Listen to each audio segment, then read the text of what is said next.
Well, hello and welcome to another edition of our video series on build to rent properties, where we discuss how brand new properties built and designed with tenants in mind can also make great investments for real estate investors like you and me. I'm Robert Helms from the Real Estate Guys, and today we're going to take a look at a little different product type that you're going to dig and talk about some really great markets.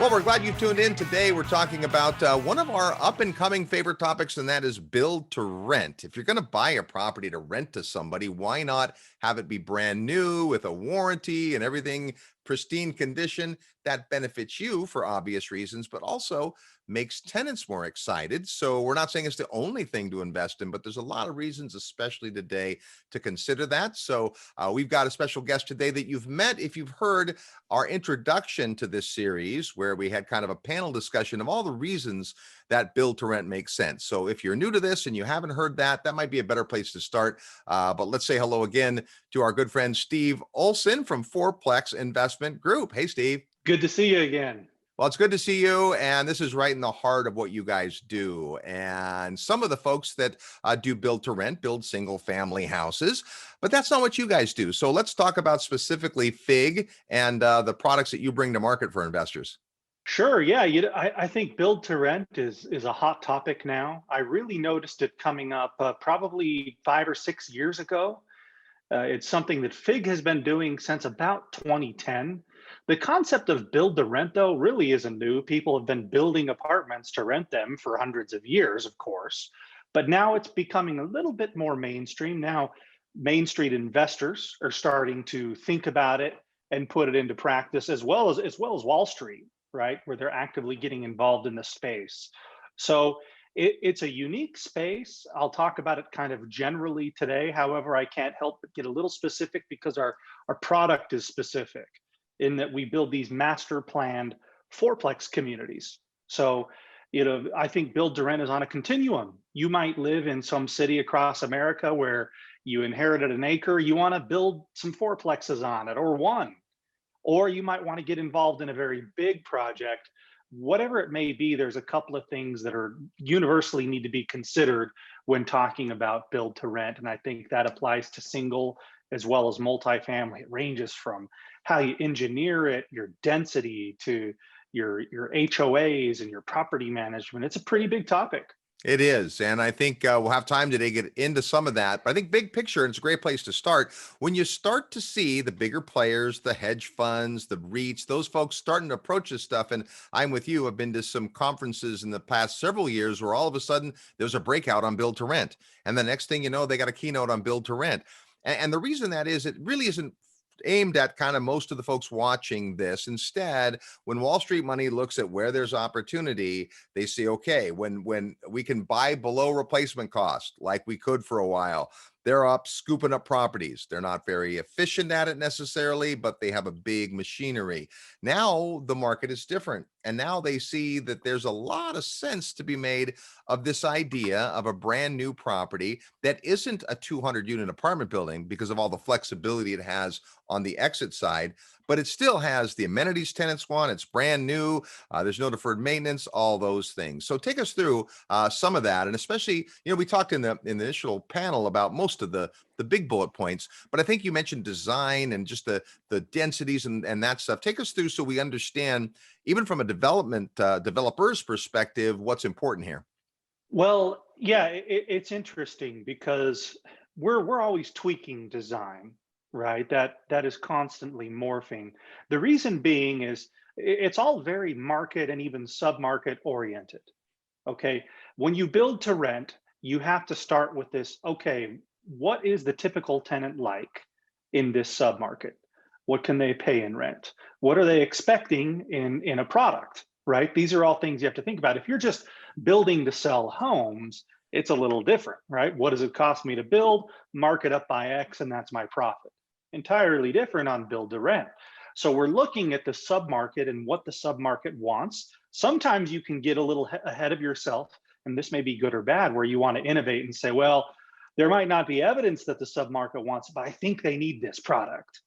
right? And your tenants are going to love it or they're not. And I Right. have been both on both sides of that one. Okay, so I generally like to look at what the submarket wants, and in most of the markets where we are, it's just so expensive. We primarily operate in the Intermountain West. We do a little bit in Texas, but primarily in the Intermountain West. And if you look at a map of the United States, the general rule is what? The farther west you go, the more expensive the land gets until it reaches the peak of ridiculousness in San Francisco, right? As far Right. west as you can get. So we're in Boise, Salt Lake City, and Phoenix. And it's expensive more than it ever has been for these tenants to rent. So number one, we're going, how do we offer a product that we know we can sell it, but rent it at a price where the tenants are excited? They say, yeah, I want to move there. That's a good value to me. Well, and Um, Steve, I think that brings up yeah, a really critical thing for people to think about. You can buy investment houses and small apartment buildings kind of anywhere. And, I have friends that buy in, states that aren't that populated and say, yeah, well, I can pick these up at 15,000 a door. Okay, but who's going to rent them and how can they afford that? correct. So when you go into an expensive market, that isn't all bad. That means that those tenants typically have good jobs. They can afford a little more for the rent. But because of that, there's some amenities and some stylistic things and some features that they want to see. Correct. Correct. Yeah. And just like you can look at rental comps or sales comps, you start getting into the territory where you're doing a build to rent for income. You're looking at cap rate absorption. What cap rate does the market absorb? Right. And that's not a secret, although the MLS doesn't just give that number up. You can use Right. different data sources like CoStar to back into what those market cap rates may be. But you're looking at that first of all. Then what we're really looking at, because one of the biggest challenges with the quantity of build to rent that we do is we're delivering 200 doors to a submarket, right? This really is kind of the same thing as a brand new apartment complex goes up. And so even though the market may be very healthy, it may have a lot of jobs, population growth, and it could be even short on housing, you still need time to absorb those doors. So you have to Sure. be extra sensitive to, well, how many three bedrooms are in this submarket? How many twos? What is the percentage, the ratio of all those kinds of unit counts? What are the common amenities? What is the density like, right? Because you know, you can build something that's outside of that pattern. You might hit a home run, but you might strike out too. So it's generally best to go with what that data shows you. So it's something that we pay attention to. We pull all the reports, right? We know about that apartment complex. We know about that townhome project. We know what the breakdown is, but also going through the development process and entitlements, you're in those city council meetings. You can hear what else is coming, right? You know what else other properties around you are zoned for, who's getting serious about building. You have to take all that stuff into consideration too. That's a critical point. And it's one of the differences in what you guys are building. To an individual investor, I'm buying a fourplex, but it sits in the middle of what looks like a beautiful brand new apartment complex.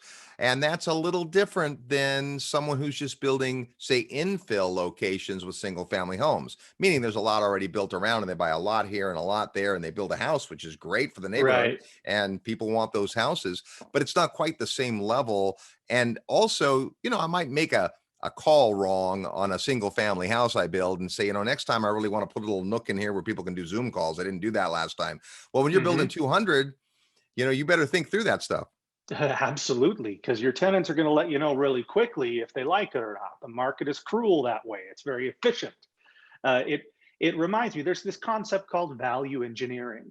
And my family and I got crazy enough recently to go on a trip. We flew down to Destin, Florida from our home here in Utah. This was in the fall, and we thought, let's go to the beach for a while. And you gotta love Florida. I was down there thinking, what pandemic? Nobody cared. Yeah. So we were hanging out in Destin, and we stayed probably 3 or 4 blocks from the beach. And we were in an Airbnb. And I remember we'd walk down to the beach every day, and I saw all these nice new houses that were clearly built to be vacation properties, right? You could see all the signage from the vacation property management company out there. And while they had, put some nice siding and they did good landscaping, these things were value engineered. They were boxes, right? When that was built, the owner acquired the land and they wanted to build as cheap per square foot as they possibly could and load bedrooms into those units because that's what the tourists are looking for. Well, I've got my family, we need 4 bedrooms, right? That is the main goal. If there's somewhere to sleep and watch TV and cook, that's fine. They're not ultra picky beyond that kind of stuff. That's value engineering. But like I said, that was a box with some lipstick on it, right? On the opposite end of the spectrum, you've got a custom home, right? Where every wall and the pitch of the roof and the windows is all custom designed. So you have to walk this line between value engineering and giving tenants some amenities and some aesthetics that are going to make them actually want to stay there, right? And you see this in apartment buildings now too. You can tell an apartment building from the 70s that it was built like a military barracks. That's the best way to refer to it. We've even built some stuff that I look at now, like, it's kind of got the barracks feel. We got to do a better job next time, right? To where we go, we got to value engineer this, but what kind of like pop outs, right? What kind of variation on the architecture, changing up the roof lines can we give so that the community has some character to it? Now you've got to do that, but also the city is going to likely make you do it. They're going to look at your plans and they don't want a military barracks either. But it reminds me, Robert, one of the plans that we've built a lot of is a 3-story townhome. And I get so many comments all over the spectrum about this one. It's a 3-story townhome.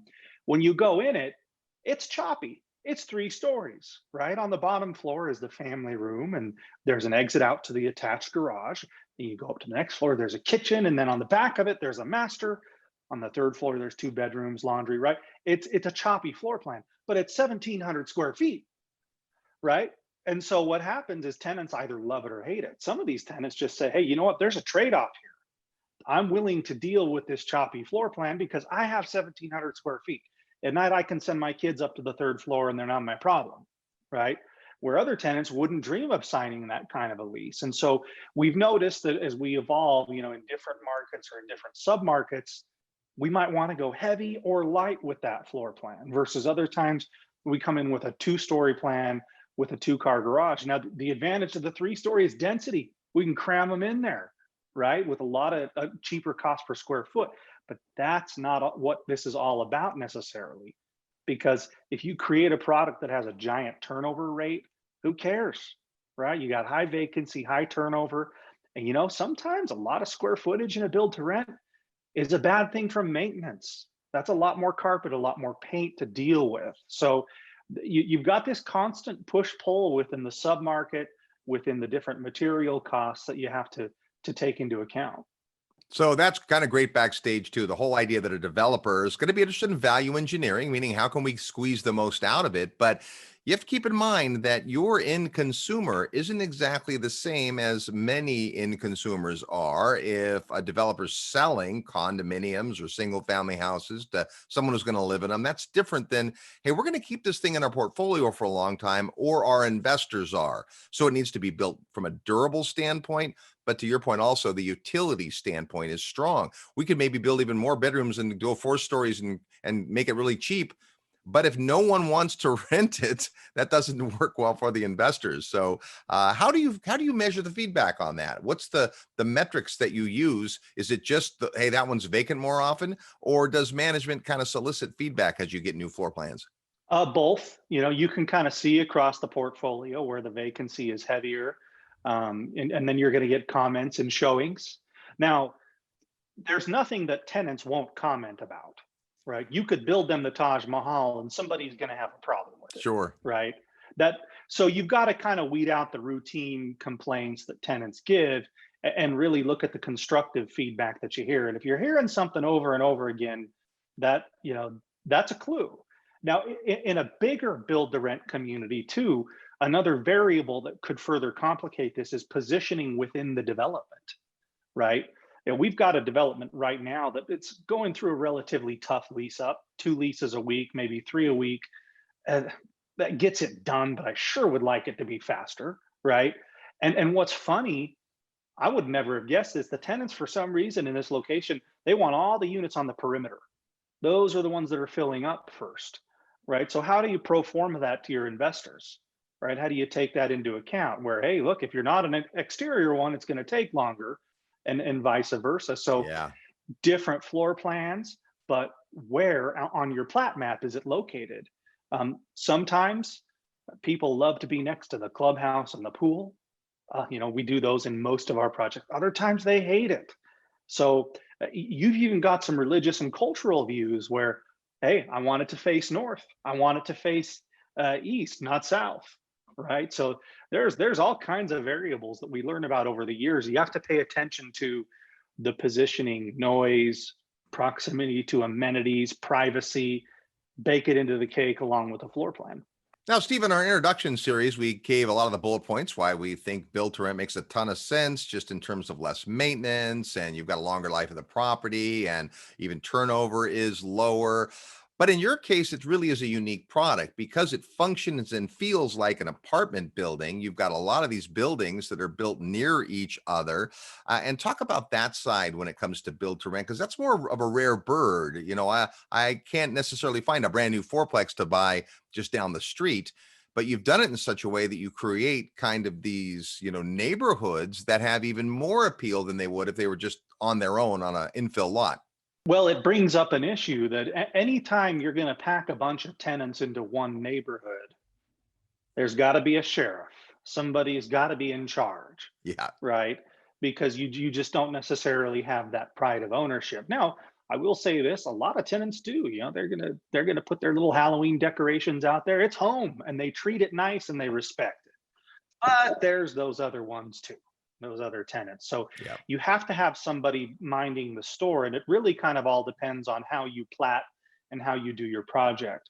Our projects are fragmented, meaning even though they're 250 doors or so, that's going to be owned by 30, 40, 50 different dentists, doctors, business owners, real estate investors, all these people that want a fourplex. But if you're, Susie the doctor in one of these communities, you can't take the chance that Bob the dentist across the street from you is going to let his tenants do whatever they want. They can't be parking on the lawn. They can't be hanging up bed sheets as their curtains. That's not the kind of community that we're aiming for here. Yeah. So in our particular case, what makes the most sense is an HOA, which is usually a dirty word in the single family investor form. But in our case, it's a good thing because the HOA is going to cite and they're going to find those tenants that aren't abiding by those CC&Rs and the rules of the development. So that's what keeps a uniform standard across the exterior of the community. Make sure that the roofs get repairs, the pool gets chlorinated, the dog poop gets picked up, right? We're in a big argument about that in one of our communities right now. But the good news is there's a solution. You can Is deal somebody with those arguing to things. not ever pick it up? Just leave it out there? We don't have, you asked how much time I have today. I don't have time for that one. We'll save that for a Halloween horror story. That actually would work really well. Okay, so what better topic for Halloween horror stories? So when we talk about the outside of the community, that's one thing. But in our particular case, we've got 200 doors, we've got multiple investors. How do you manage that lease up? Right. Right? How do you get through that? Because if you've got some of your syndication listeners, they build a 200 unit apartment complex. They send out an email to their investor list that, hey, guess what? We placed 4 tenants this week. Everybody goes, cool, we're moving towards stabilization. In our situation, if we say we placed 4 tenants this week, the 4 investors that got those tenants are very happy. Everybody else is wondering where their tenants are. Yeah. Right. So we have to manage that in a fair way, getting those tenants. So we use, it's kind of a modified round robin. If I've got 200 doors, those are going to come online in phases over probably 6 to 8 months in most cases. So in phase 1, we got to landscape it, turn it over, fence it off from the construction disaster that's right next to it. We got to offer leasing specials to those tenants because they're going to be moving in with construction nearby, and they're probably not going to want to pay full market in that particular case. So we do some leasing specials on the front end, and then the first investor gets the first tenant, second investor, second tenant, right? So on and so forth until everybody that's complete has one. Then let's come back around. Now, there are fair housing laws. If the first tenant comes in and he says, well, I don't want this one, what about that one over there? And it's technically available, then they can leapfrog. We can't say, no, you can't have it, right? That's a good way to get the DRE up in your business really quick. So that's why I call it a modified round robin. For the most part, we're filling up those units, but every now and then somebody skips. And so that's how we can manage a big community with a fractionalized ownership. But then the good news is, once we get fully rented up, we're running occupancy of 95% or so. We never really have that problem again because you're not on the wrong side of supply and demand anymore. But when you're going through that initial lease up on a big project, you're on the wrong side of it and you just got to manage your way through it. Well, and it's a season. You have to understand that's the nature of this business. It's like any Hmm. startup when a new restaurant opens or a hotel or what, it just takes time to get, business and to get to that stabilization. A great thing about this type of product though is because you've the markets you've picked and the way that you design the units, you do get strong demand, and that's what investors are at long term. Steve has a great report about this, by the way, so you'll be able to get even more information about what they do specifically. But let's transition for a little bit, Steve. You've been talking about the product, which is awesome, beautiful. I remember the first time I saw one of your units, I was like, that's a lot nicer than I had in my mind, right? Let's talk about the markets because you've picked some strategic markets, and sitting in back in hindsight, I think you picked some pretty good markets. I'm seeing Salt Lake on the top of some lists. I'm Yeah, seeing Phoenix yeah, on the top of some. Talk about your market criteria when it comes to build to rent. yeah, sure. We kind of got lucky when we started. The original principles at Fig here were from the Salt Lake City area, down in the depths of the housing bust. I'm going to call it, but the bust around 2010 was when this idea was hatched. There's a lot of money on the sidelines. It wants to go into hard assets where there's yield. That was a time where quantitative easing was really talked about, like this shocking new thing. Now we just know it's a thing. And Right. so the appetite for hard assets is still definitely there. But the Salt Lake City metro area, for the last decade at least, has had a very solid economy. It's not a secret. You can read about it. Just punch it into Google. We have one of the lowest, I think we do have the lowest unemployment rate in the country right now during the pandemic, a pretty diverse employment base, and a very, very strong need for housing. I like to joke that here in Utah, we make all our own people. All right. We crank them out.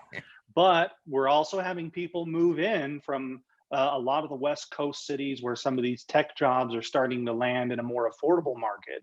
So we're making people, but we're also importing them. And there is a definite housing shortage right now. We need affordable product for people to live in, especially that they can live in for a year or two while they adjust to a new job. Am I going to be here long term? I need a place to land to determine what neighborhood I eventually want to move into. It's a problem. So we're lucky to be here to fulfill it. And generally, the product that we bring online in Utah, it leases out pretty well. We can stabilize 100 to 200 doors well under a year, easy, and it stays nice and full after that. And Idaho is a natural fit if you're in Utah, right? So the Boise market is a very tech savvy market. It's experiencing a ton of growth from Washington and Oregon and California. This is hilarious. You'll love this. I went up a couple of months ago, and that market is so hot right now that when I was walking through baggage claim to get my rental car, a real estate broker had bought a kiosk at the baggage claim advertising, hey, buy in Boise. He thought Wow. that was a good idea.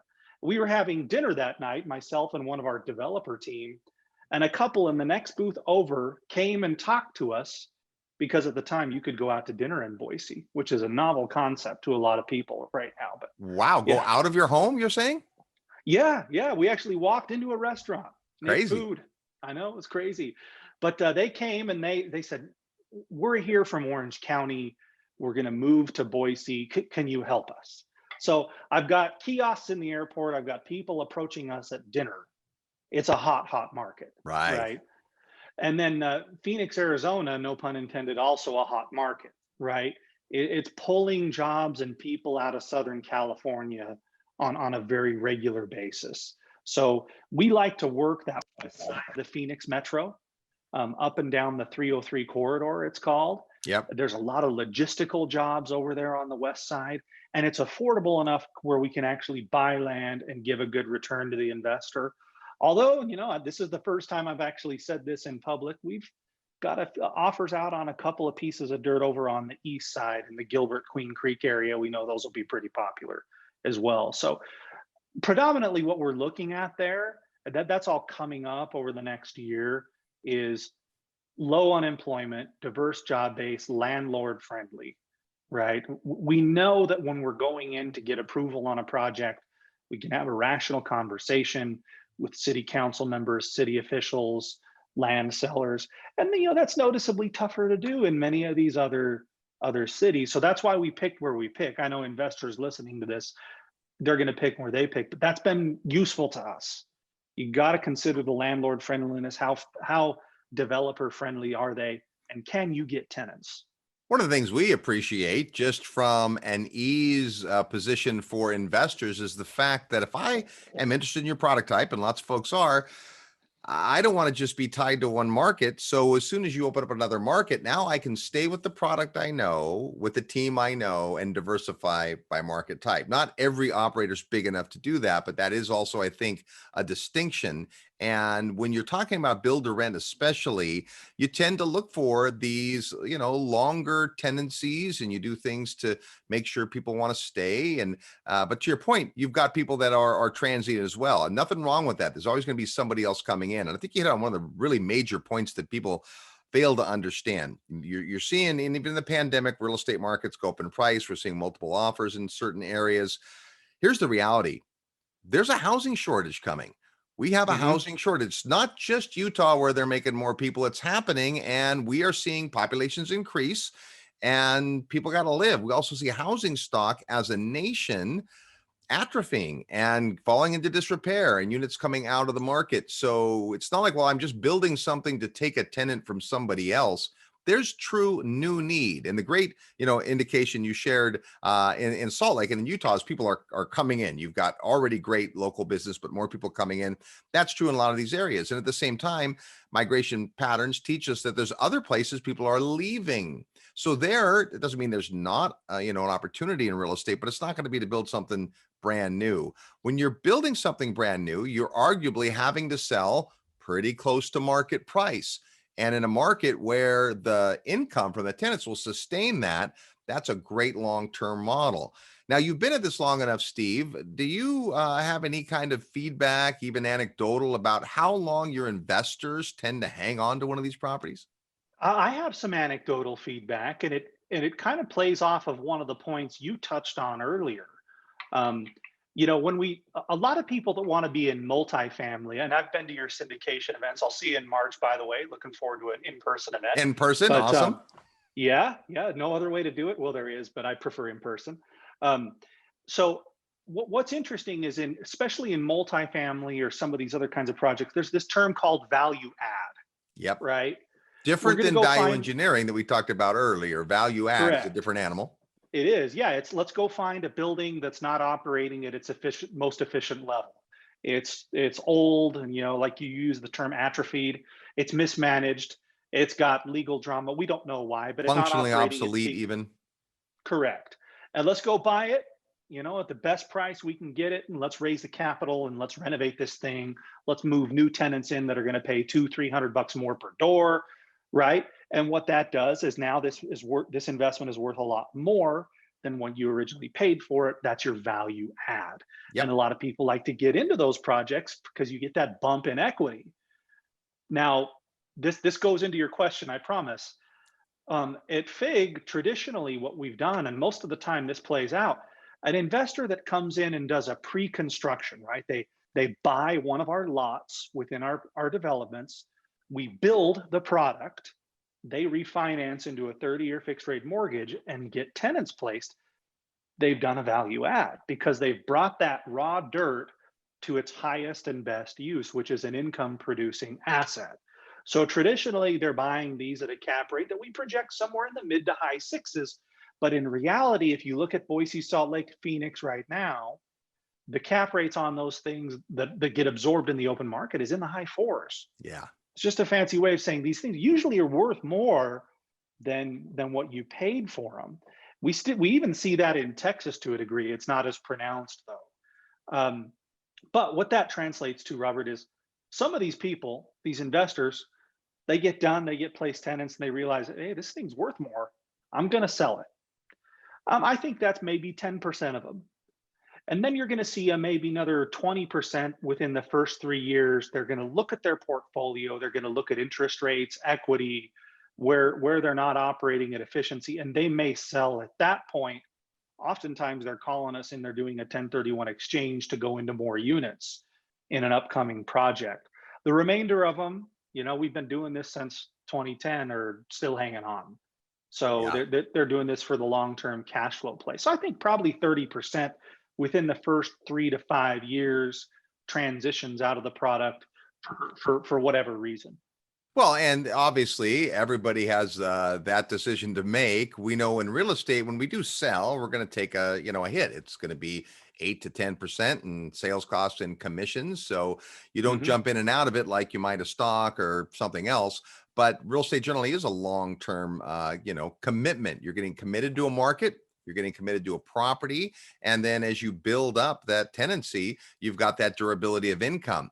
Now, you mentioned something else, which I think is something we want to explore a little bit. And this has to do with the way that a market evolves and where it makes sense and where people are headed and all of that. So with build to rent, part of this is you're meeting the need that we've established that there's a demand for housing. And you and your team look critically at the big markets that you're interested in based on there's net immigration and they're tenant landlord friendly and there's good access to trades and things like that, things I might not think about that you have to think about. But then you have to be able to mobilize that, like set up property management and so on. So I'm guessing it's not as easy just to add a new market for you guys because there's a lot that goes into it. I remember when you were talking about Phoenix being something you were considering, and then little by little looking for property, putting the team together, and now it's doing well. And that just says, Steve, that a developer has to think steps ahead. And in context of that, if I buy a resale, whatever it is, a fourplex, a single family house, it's there now. There's a tenant in it. I can buy it, keep the tenant or whatever. But when I buy build to rent, this is, some might consider a negative. I actually think it's a positive. It's not, you're not moving ready typically. So you talked about buying pre-construction, and that's a different thing than a lot of people are used to. Take us through that. What does that look like? Someone says, Steve, I love your product. I like these marketplaces. I want one. Now what has to happen? Well, pre-construction, like you said, is a process. It takes, a fair amount of time. And some of the assumptions that you make your investment decisions based upon can and do change during this rollout process. So you have to Right. get comfortable with that if you're going to be in the build to rent space. You can bake a lot of uncertainty into your pro forma and into your projections to try to account for change that may happen over time. But in my experience, it happens in positive and negative ways. We've done over 4,000 doors. So to me, that's a testament that it's mostly positive, Right. even though you might take some negatives along the way. When it all comes out in the wash, it was worth it. And there are a lot of reasons for that. But there's a few things that can change. When we look at rents, for example, we project rents, what we think the market will tolerate. Could that change by the time your units are available for rent? Yeah, I've seen it go both ways. It's not a Yeah. dramatic amount. You're usually off by 100, $200 tops. Sometimes you're going to do some rent specials during lease up, right? In our pro formas, we put stabilization reserves, 6 months of them. So when your unit is complete and when you're going to do a build to rent, to whoever's listening to this, you need to have that, right? Just because your property has certificate of occupancy doesn't mean you're done spending money, right? Right. We've got these fixed costs that you're going to need to absorb over a period of time until you're leased up. So those need to be accounted for as well in order to get an accurate representation of your ROI, your IRR, and such. So watch for those kinds of things. One positive spin on it that's happening right now, we love it. We're delivering a lot of units to our clients that are completed where our pro formas were originally projecting interest rates in the mid to the high fives, Right. right? Because we sold these things 12 to 18 months ago. Well, now, personally, I'm refinancing two fourplexes. I'm at 3.625. So, hey, that was great. I like that the ground shifted that way.